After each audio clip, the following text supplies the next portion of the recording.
আজ বিধানসভায় পূর্ণাঙ্গ রাজ্য বাজেট পেশ করবেন অর্থ প্রতিমন্ত্রী চন্দ্রিমা ভট্টাচার্য। 2026 সালে বিধানসভা নির্বাচনের আগে শেষ পূর্ণাঙ্গ বাজেট। বর্তমান সরকারের শেষ পূর্ণাঙ্গ বাজেটের অভিমুখ কোন দিকে সেদিকেই তাকিয়ে রয়েছে রাজ্যবাসী। বাজেট পেশ করবেন অর্থ প্রতিমন্ত্রী চন্দ্রিমা ভট্টাচার্য। ইতিমধ্যে বিধানসভায় পৌঁছে গিয়েছেন মুখ্যমন্ত্রী মমতা বন্দ্যোপাধ্যায়ও।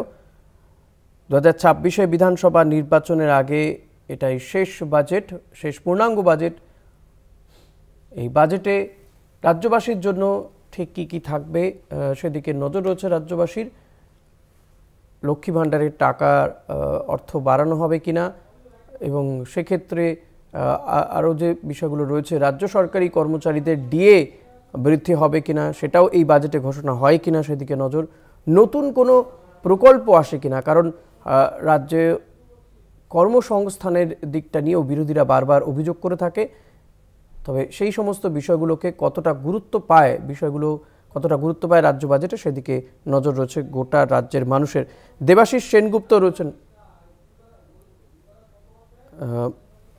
করবেন বিধানসভা থেকে সরাসরি রয়েছেন দুর্গাদাস বন্দ্যোপাধ্যায় আমার সঙ্গে এই মুহূর্তে।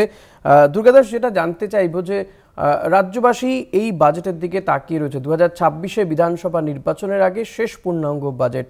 তো এই বাজেটে কোন কোন দিকগুলোকে আইডেন্টিফাই করা হতে পারে, কোন দিকগুলোকে জোর দেওয়া হতে পারে, এবং যেহেতু 26 নির্বাচন রয়েছে, নতুন কোনো প্রকল্প কি আসবে? কর্মসংস্থানের বিষয়টি কতটা গুরুত্ব পাবে বলে জানতে পারছো? দেখো, এটা খুব প্রাসঙ্গিক প্রশ্ন যে এই যে বিকেল 4টের সময় আজকে বিধানসভার অন্দরে মুখ্যমন্ত্রী মমতা বন্দ্যোপাধ্যায়ের উপস্থিতিতে চন্দ্রিমা ভট্টাচার্য যে পূর্ণাঙ্গ বাজেট পেশ করতে চলেছে সেই দিকে কিন্তু তাকিয়ে রয়েছে রাজ্যের আম জনতা। তার কারণ তুমি জানো যে 2026 বিধানসভা নির্বাচনের আগে এটাই পূর্ণাঙ্গ বাজেট এবং এই বাজেটে অ্যালোকেশনের ওপর নির্ভর করছে আগামী দিনে শাসক দল তৃণমূল কংগ্রেস 2026 কতটা মানুষের মন জয় করতে পারবে, কতটা দরিদ্র সীমার নিচে যারা রয়েছে, নিম্ন মধ্যবিত্ত যারা রয়েছে, শ্রমিক কৃষক যারা রয়েছে, তাদের মন কতটা জয় করতে পারবে, মহিলাদের মন কতটা জয় করতে পারবে, এই বিষয়গুলোর রিফ্লেকশনই মনে করা হচ্ছে যে আজকে বিকেল 4টের সময় যে পূর্ণাঙ্গ বাজেট পেশ হতে চলেছে তার মধ্যে মানুষ এটা দেখতে পাবে। দেখো, একটা বিষয় কিন্তু গতকাল থেকেই আমরা বিভিন্ন মন্ত্রী থেকে শুরু করে বিভিন্ন বিধানসভার বিভিন্ন নেতৃবর্গ করে একটা বিষয় খুব পরিষ্কার যে মমতা বন্দ্যোপাধ্যায় যখন ক্ষমতায় আসেন এ রাজ্যে, মুখ্যমন্ত্রী যখন হন, তখন থেকে তার একটা ভিশন ছিল যে পিছিয়ে পড়া মানুষ, দরিদ্র মানুষ, শ্রমজীবী মানুষ, শ্রমিক মানুষ, যারা কৃষক রয়েছে তাদের জন্যে তাদেরকে আপলিফমেন্ট, তাদেরকে তুলে আনতে হবে, তাদেরকে আর পিছিয়ে রাখলে চলবে না।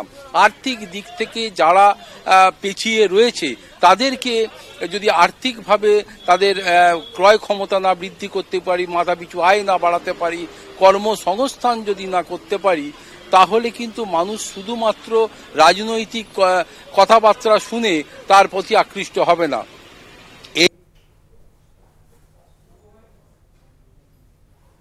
হতে পারে যেমন তাদের হাতের কাজ থেকে শুরু করে বিভিন্ন ব্যবস্থা করা হয়েছে, তেমন তাদের ক্রয় ক্ষমতাকে বৃদ্ধি করার জন্যও একাধিক প্রকল্পের মধ্যে অন্যতম লক্ষ্মীর ভাণ্ডার। আজকের দিনে কিন্তু যে বাজেট পেশ হতে চলেছে, রাজ্যের সমস্ত স্তরের মহিলারা কিন্তু চেয়ে রয়েছে যে এই বাজেটে, এবারের এই 2025 রাজ্য বাজেটে লক্ষ্মীর ভাণ্ডারের যে অর্থ বরাদ্দ ছিল বিগত দিনে তা কি বৃদ্ধি করা হচ্ছে কিনা, এটার দিকে কিন্তু মানুষের চোখ রয়েছে। স্বাস্থ্য, অর্থাৎ স্বাস্থ্য পরিষেবাতে ইতিমধ্যেই যে সুযোগ সুবিধাগুলো রাজ্য সরকারের পক্ষ থেকে প্রোভাইড করা হয়েছে, আগামী দিনে আরও বড়সড় অপারেশন থেকে শুরু করে স্বাস্থ্য সম্পর্কীয় গুলো রয়েছে সেখানে অর্থ বরাদ্দ বাড়ানো হচ্ছে কিনা, ফেসিলিটি বাড়ানো হচ্ছে কিনা, সেদিকেও মানুষের চোখ রয়েছে।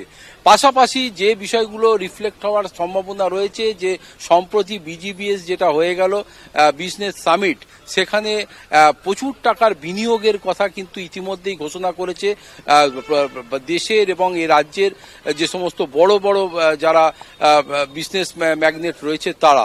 অতএব তারা চাইছে যে ইনফ্রাস্ট্রাকচারটা যেন মানে তাদের অনুকূল হয়, অর্থাৎ কোটি কোটি টাকা যেখানে আমরা ইনভেস্ট করব, যেখানে একাধিক শিল্প সংস্থান কর্মসংস্থানের সৃষ্টি হবে, সেই জায়গাতে যাতে আমরা নির্বিঘ্নে নিরূপণ করতে পারি তার হ্যাঁ,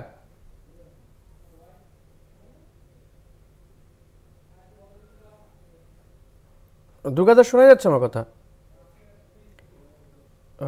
নিঃসন্দেহে দুর্গাদাস যেটা বলছিল যে আজকের বাজেটে কিন্তু এই বিষয়গুলো, অর্থাৎ এই কর্মসংস্থান, পাশাপাশি কিছুদিন আগেই বিজনেস সামিট হয়েছে, সেখানে বহু ইনভেস্ট মানে ঘোষণা হচ্ছে বা বহু স্বাক্ষরিত হয়েছে বলে মুখ্যমন্ত্রী জানিয়েছেন। কিন্তু যারা ইনভেস্টর, যারা এখানে শিল্প করতে আসবেন, তারা তো অতি অবশ্যই অনুকূল পরিবেশ চাইবেন, শিল্প অনুকূল পরিবেশ তারা চাইবেন। সেই বিষয়গুলো কতটা গুরুত্ব পাচ্ছে আজকের বাজেটে? অনেকেই মনে করছেন যে লক্ষ্মী ভাণ্ডারের যে অর্থ দেওয়া হয় মহিলাদেরকে, সেই অর্থের পরিমাণ হয়তো বাড়তে পারে এবারের এই বাজেটে। তবে সব কিছুই জানা যাবে বিকেল 4টের পর থেকে, কারণ 4টে নাগাদই কিন্তু বাজেট পেশ করতে শুরু করবেন রাজ্যের অর্থ প্রতিমন্ত্রী চন্দ্রিমা ভট্টাচার্য, যা 2026 নির্বাচনের আগে এই সরকারের, বর্তমান সরকারের শেষ পূর্ণাঙ্গ বাজেট হতে চলেছে।